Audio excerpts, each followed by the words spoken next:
Every day, tens of thousands of soldiers are defending the state of Israel and its citizens. But the faces of the country aren't all Israeli-born. Some are what are known as lone soldiers, volunteers from abroad, orphans, individuals from broken homes, or new immigrants, in Nikita and Anna's case, from Russia and Ukraine.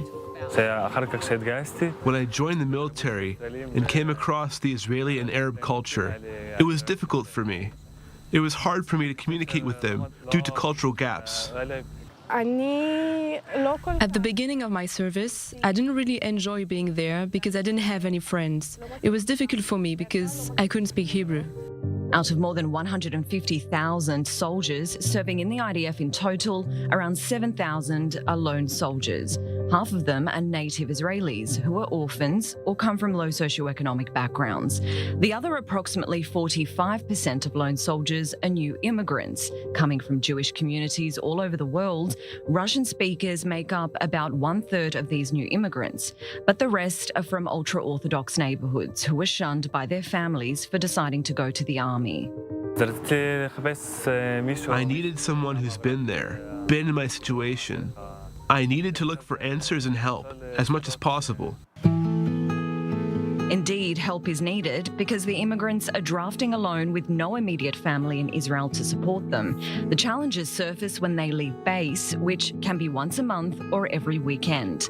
They're alone in their swearing-in ceremony, alone in their beret ceremony, facing their commanders alone, going home alone, and facing their landlords and their banks alone. You have cultural gaps of language. For example, a lone soldier can't speak freely.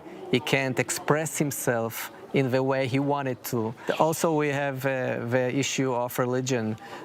Most of them are half Jews, and while they came here to Israel by law, they are not certified as Jews because father was Jewish and not mother. And then you have an identity issues. What am I? Am I an Israeli? Am I Russian? Am I Jewish? A unique social enterprise born more than a decade ago is changing these military experiences of lone soldiers. Basically, we match every lone soldier with a big brother who was a lone soldier himself, and he will become the personal address for this soldier for the whole service. And we call that address Ach Gadol. In Hebrew, Ach Gadol means Big Brother. The Big Brother organization for lone soldiers is made up of 500 former soldiers who volunteer and guide about 1,500 lone soldiers each year out of the approximate 7,000 currently serving in the army.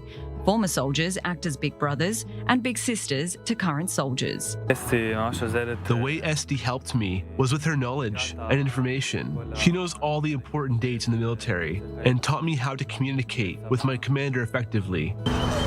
From being alone to being together. Sarah Shalala for I-24 News, Tel Aviv. And if you want more great content like that from I-24 News, just hit the subscribe button. It's as easy as that.